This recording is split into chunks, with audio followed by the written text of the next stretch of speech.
Destruição de carros com batidas frontais, laterais, traseiras, automóveis em queda livre e explosões de airbags. Com essa rota de colisão, nós vamos impactar você no Máquinas na Pan dessa semana. Todos esses acidentes intencionalmente provocados em ambiente controlado acumulam um grande database para o desenvolvimento de materiais e equipamentos utilizados na segurança dos veículos e também na integridade física dos seus ocupantes.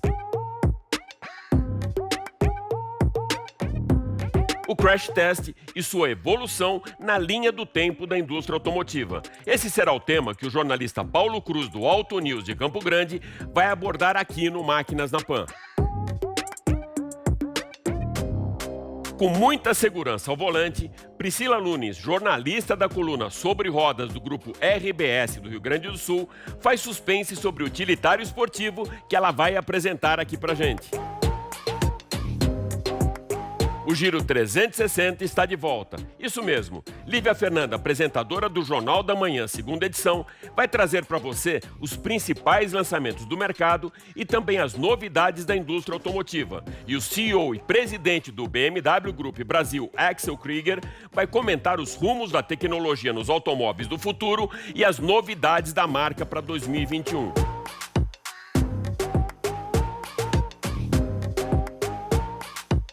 Henrique Pereira, nosso consultor e engenheiro mecânico, vai fazer um raio-x bem completo sobre motores, praticamente um tutorial bem didático com os elementos da unidade de potência que impulsionam o seu automóvel.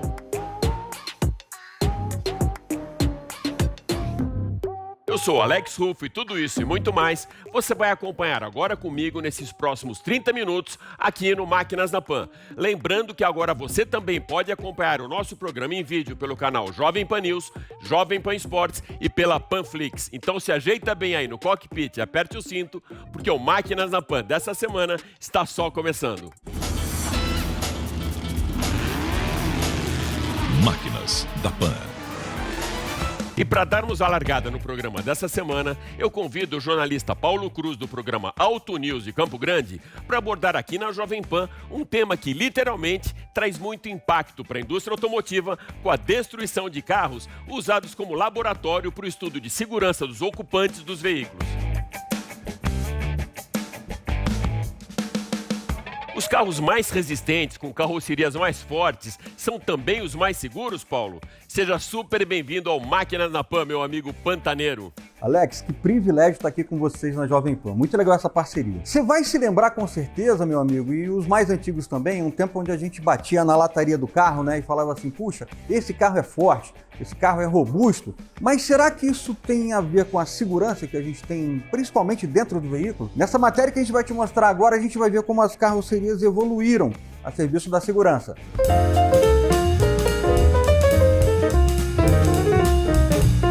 A primeira pessoa reconhecidamente morta em um acidente automobilístico do mundo foi Brigitte Driscoll, atropelada por um veículo no Reino Unido no ano de 1896.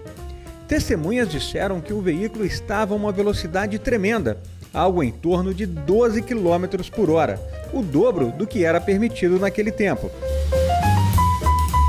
Isso fez com que os fabricantes começassem a pensar em tornar seus carros mais seguros.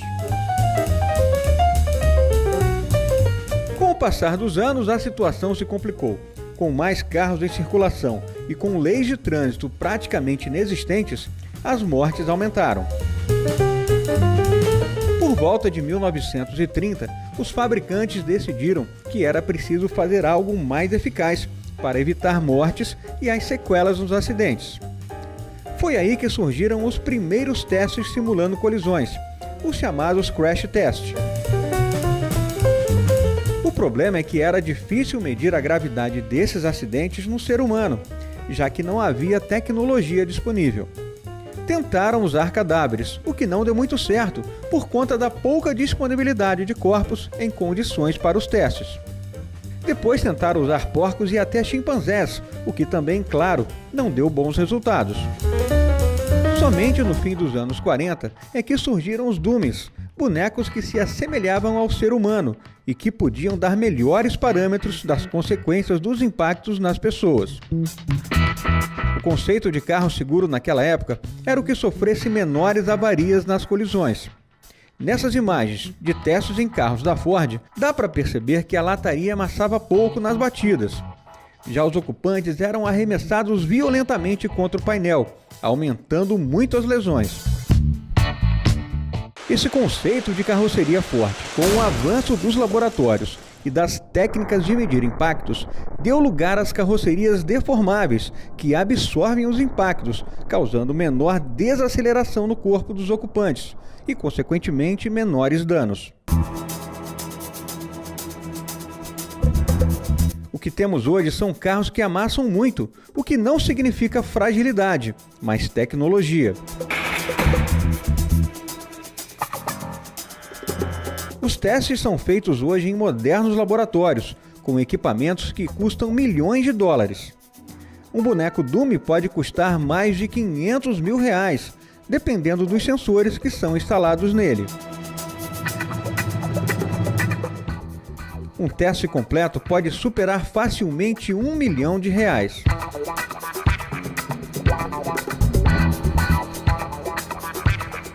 Os resultados de todo esse investimento são simulações perfeitas, onde tudo pode ser medido.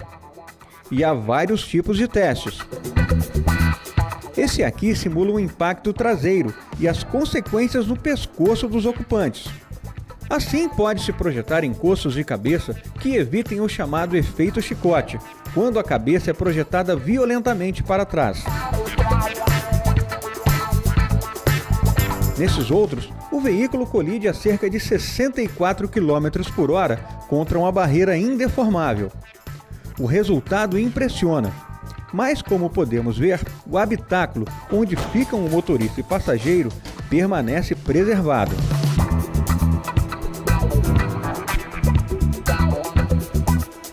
Mas na prática, a velocidade dos carros no momento dos acidentes é geralmente muito maior, principalmente nas estradas. Um veículo a 120 km por hora, por exemplo, colidindo frontalmente com outro na mesma velocidade, é como se o carro fosse arremessado a 240 km por hora contra uma parede de concreto. Difícil sobrar algo inteiro. Não há freios ABS e nem carroceria deformável que salve as vidas de quem está a bordo em uma situação assim.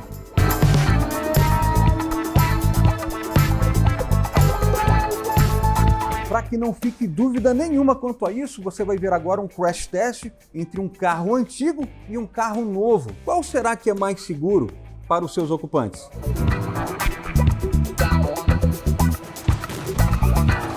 Essas imagens que mostram o choque frontal de um Chevrolet Bel Air 1959 contra um Malibu 2009 deixam claro que a lataria forte não está associada à segurança.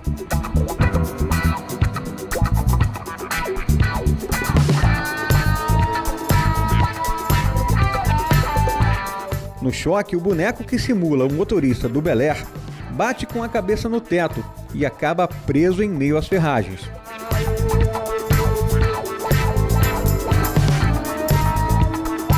Já no Malibu, o motorista se choca contra o airbag, mas consegue ficar no seu assento, com muito mais chances de sobrevivência.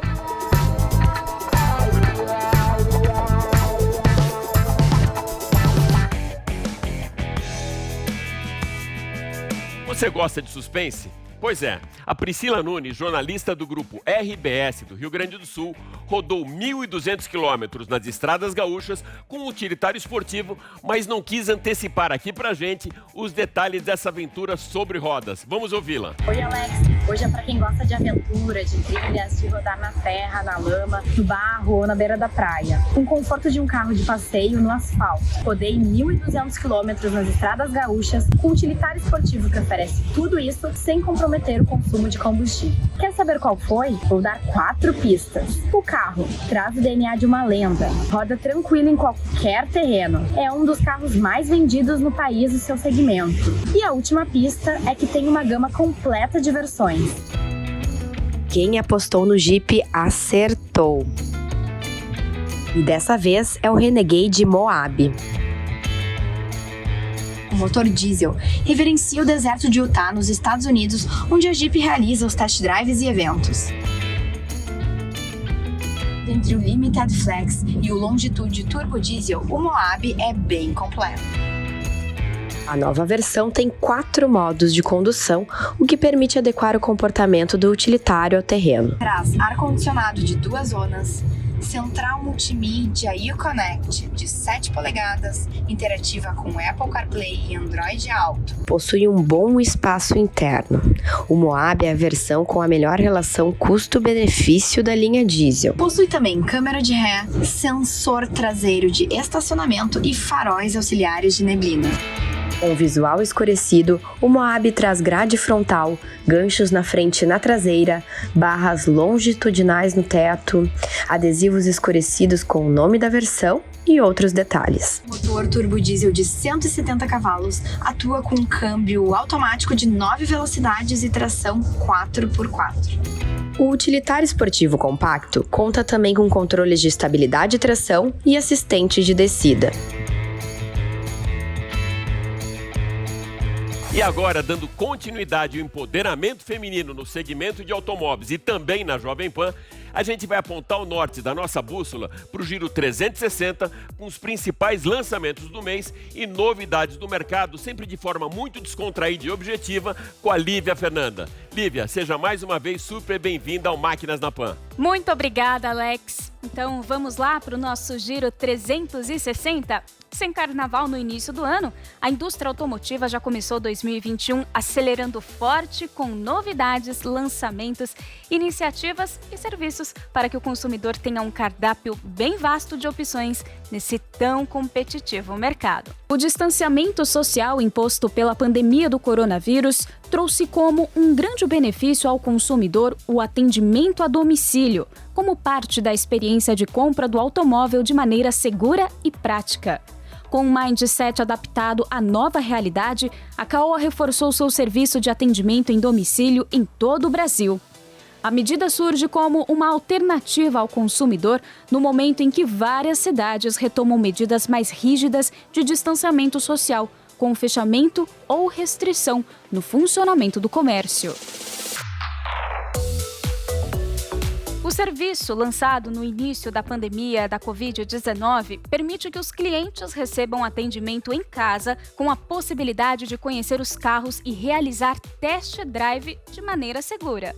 Todos os veículos de test drive da montadora passam por higienização completa a cada uso e os profissionais seguem procedimentos extras de higiene de acordo com as recomendações das organizações de saúde. No momento da visita, além de levar o carro para o test drive, o vendedor também pode consultar condições de financiamento e fazer a avaliação de veículo usado. O serviço de atendimento a domicílio contempla todo o portfólio da Caoa Chery para a venda de veículos 0 km. Cada vez mais conectados, os automóveis são praticamente uma extensão do ambiente de trabalho, da casa e até mesmo do playground das crianças. Pensando assim, a Ford criou uma parceria com o Google para criar serviços e recursos como parte do processo de transformação da marca e reinventar a experiência de veículos conectados. Como parte dessa nova parceria de 6 anos, começando em 2023, milhões de futuros veículos da Ford e da Lincoln, de todas as faixas de preço, usarão o sistema Android, com aplicativos e serviços integrados do Google. O processo pode incluir desenvolvimento de novas experiências de varejo ao comprar um veículo e criação de novas ofertas de propriedade com base em dados. De ordem prática, a Ford e o Google compartilharão a visão de proporcionar experiências agradáveis, seguras e eficientes em veículos conectados, criadas para minimizar a distração do motorista e manter os clientes na vanguarda da tecnologia com atualizações remotas. Com o Google Assistant, os motoristas podem manter os olhos na estrada e as mãos no volante, realizando tarefas apenas usando a voz. Com o Google Maps como plataforma de navegação principal dos veículos, os motoristas podem chegar ao seu destino mais rapidamente com informações sobre trânsito em tempo real, redirecionamento automático, orientação de faixa e muito mais. Com o Google Play, os motoristas terão acesso aos seus aplicativos favoritos para ouvir música, podcast e audiobooks. De olho em um mercado cada vez mais empoderado pela emissão zero de poluentes, o Mini elétrico chega no primeiro semestre ao Brasil com um design totalmente reformulado. Personalidade única, carisma, sofisticação, tecnologia. Esses são os sinônimos da marca britânica que conquistou o Mr. Bean e uma fatia do universo lifestyle dos compactos. O icônico Mini Hatch 3 portas será, a partir de agora, puramente elétrico. Equipado com um motor de 184 cavalos de potência e transmissão automática, o modelo é produzido na fábrica de Oxford, no Reino Unido, a casa da Mini. Primeiro Mini e primeiro carro compacto no segmento Premium a funcionar apenas com energia elétrica. O Mini Cooper só pode ser carregado em uma tomada doméstica com carregador portátil, com carregadores de parede, como o Mini Wallbox, e com carregadores de rodovia. Na cidade de São Paulo, uma recarga completa custará menos que R$30, que pode variar de acordo com o fornecedor de energia. Nesta semana, a Volkswagen apresentou o novo Taos para a imprensa do Brasil de maneira online, a exemplo dos grandes lançamentos dessa nova era de distanciamento social e transformação digital. O Volkswagen Taos está chegando para reforçar a família de SUVs da marca alemã. Junto com os modelos Nivus, T-Cross e Tiguan Allspace, a Taos faz parte de uma grande ofensiva de produtos da Volkswagen. O modelo será lançado no segundo trimestre deste ano e chega como opção no segmento de utilitários esportivos médios, entregando muita segurança, performance, conectividade e espaço interno. O Taos vai ocupar o posto de SUV médio premium entre o T-Cross, SUV compacto mais vendido do Brasil em 2020, e o Tiguan, o SUV mais vendido da Europa e um dos SUVs mais vendidos do mundo nos últimos anos. O motor 250 TSI de 150 cavalos foi fabricado na planta de São Carlos, interior de São Paulo, e construído em bloco e cabeçote de alumínio, turbocompressor de baixa inércia, injeção direta de combustível, 4 válvulas por cilindro e acelera de 0 a 100 km por hora em apenas 9,3 segundos, com velocidade máxima de 194 km por hora. A transmissão é automática de 6 marchas, com possibilidade de trocas sequenciais na alavanca de câmbio ou nos shift pedals do volante. Entre os itens de segurança, destaque para o controle adaptativo de cruzeiro com função Stop and Go. Ele possibilita que o motorista estabeleça uma velocidade e uma distância para o carro à frente e o sistema freia e acelera o carro de modo autônomo.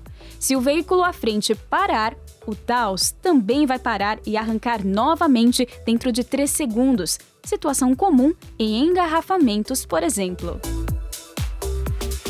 Bom, é isso aí. 2021 já começou com grandes novidades da indústria automotiva e o Giro 360 vai continuar trazendo aqui no Máquinas na Pan os principais lançamentos do mercado de forma bastante objetiva para que você fique bem informado sobre as novidades do setor. Tchau, tchau. Até a próxima. Tecnologia, segurança, disrupturas da indústria e o carro do futuro.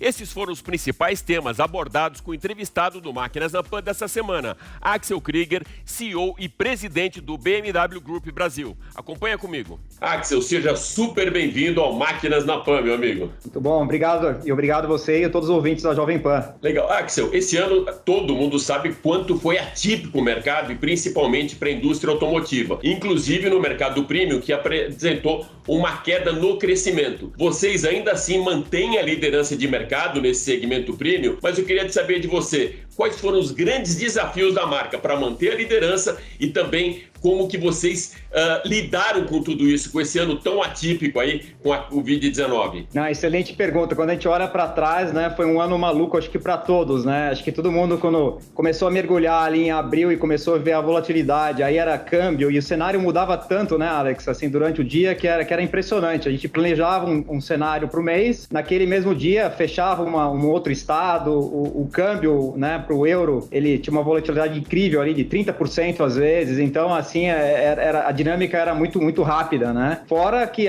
o primeiro lugar que a gente lidou também foi com a saúde dos nossos funcionários, dos nossos clientes, das nossas concessionárias, então tivemos que tomar várias ações aqui e tem que ser muito rápido também, né? Eu acho que a agilidade, com a sua pergunta, foi fundamental, coragem também foi outra, e também investir em tecnologias que a gente já tinha muita coisa na gaveta, né? Então fomos a primeira marca a entrar no Instagram, a primeira marca automotiva a entrar no Instagram, né? Fizemos lançamento de carro no Facebook, lançamos todo o estoque da rede de concessionários no Mercado Livre, então o cliente pode entrar até hoje, isso funciona super bem, ele pode acessar todo o estoque da nossa rede de concessionários no Mercado Livre. A gente fez uma série de inovações aqui para estar sempre à frente e com uma mentalidade muito de startup, né? A gente sempre fala das startups, a BMW hoje tem mais de 104 anos, né? E então a gente aprende muito com as startups, então a gente tem uma frase que a gente usa aqui internamente que a gente fala, né? Que você tem que agir como uma startup e entregar como uma empresa madura, né? Então, e isso foi fundamental durante essa crise,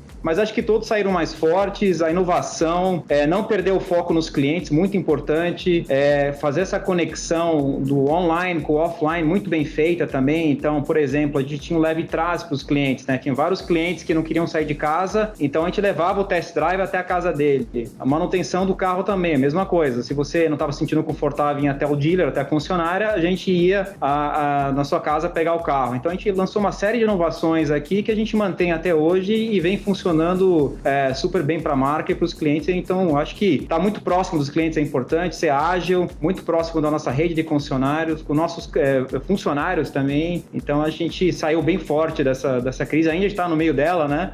Mas eu diria que os resultados aí são bons e a gente está liderando o mercado aí com uma expressiva vantagem.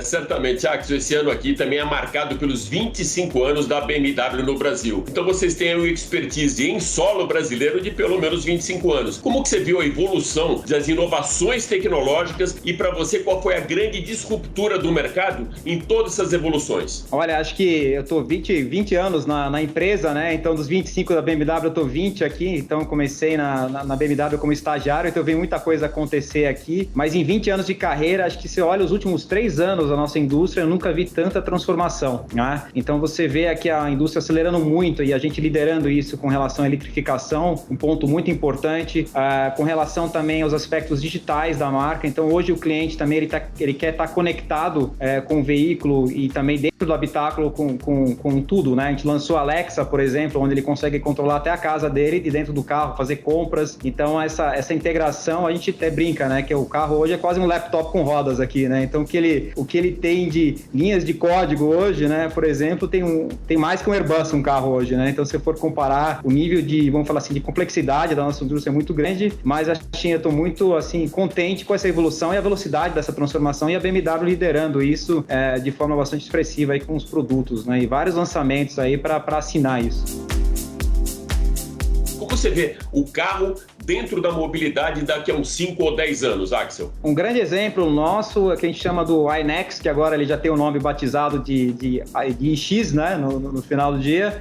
Esse veículo é extremamente conectado, então isso é muito importante. Então você vai ver o veículo já com a linha futura vindo com 5G já nos veículos, então você vai ver isso. Você falou de segurança um pouco antes, então acho que o 5G também vai trazer mais segurança ainda, porque você vai saber que tem um carro freando ali forte daqui 100 metros, o carro já vai te avisar que está acontecendo isso. Os carros vão estar mais conectados não só com o cliente, mas entre si também. Então isso eu acredito que vai acontecer. A parte digital, conectividade, eletrificação é fundamental. Então na BMW a gente fala de power of choice, né? Então o cliente ele tem escolha. Se ele quer um veículo flex, ele tem. Se ele quer um veículo puro elétrico, ele tem. Se ele quer um plug-in hybrid, também ele tem, né? O plug-in. Então tem esse leque de opções que o cliente vai ter, vão continuar. E nessa jornada que eu falei um pouco antes para você, com relação são as atualizações de software. Então o carro não vai ser mais estático, vamos falar assim. Então você compra o carro hoje com os acessórios dele, né? Então você vai ganhando aplicativos ao longo do tempo, né? Como esse exemplo que eu te dei da câmera. Então daqui a pouco você vai ter a Alexa no carro,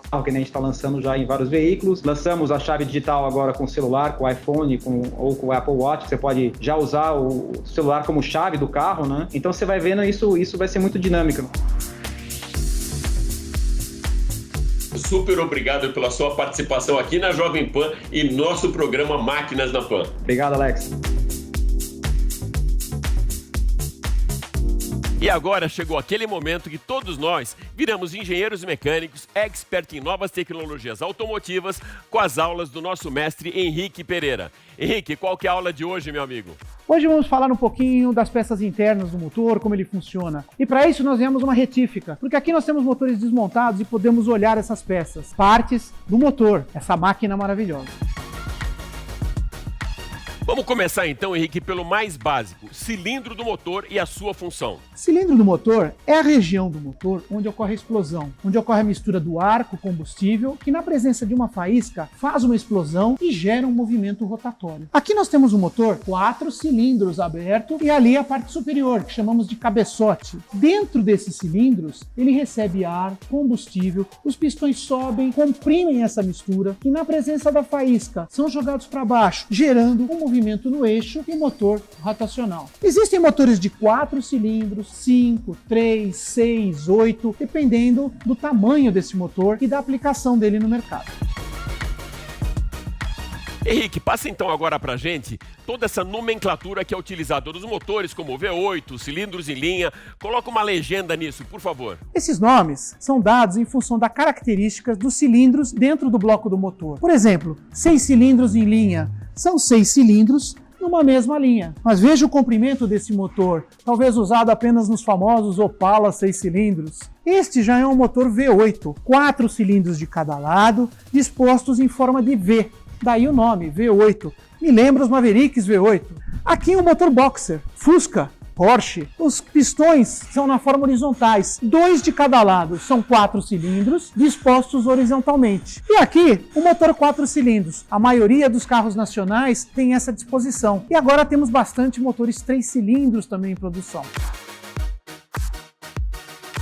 Há algum tempo, a indústria tem trabalhado muito bem o conceito de eficiência energética com downsize de motores, materiais mais leves e até com a utilização de apenas 3 cilindros. Quais as vantagens dos motores de 3 cilindros, meu amigo? E como evitar as vibrações desse conjunto? Queima de ar e combustível dentro de um motor ocorre em 4 ciclos. Fica mais ou menos fácil entender por que o motor 4 cilindros é mais balanceado, porque os pistões trabalham de forma sincronizada. Já no motor 3 cilindros, os pistões trabalham desincronizados entre si, gerando uma certa vibração. A indústria tem soluções como polias deslocadas, girabrequins rebalanceados e até contra-eixos dentro do motor para minimizar essa vibração. Por outro lado, o motor 3 cilindros ele é mais leve, em geral 30 kg a menos do que um motor 4 cilindros similar. Ele tem mais eficiência porque é um motor mais compacto, peças mais próximas e tem menos atrito. Todo um conjunto não está lá para gerar atrito das peças. Então a indústria tem trabalhado fortemente com os motores 3 cilindros, porque são uma solução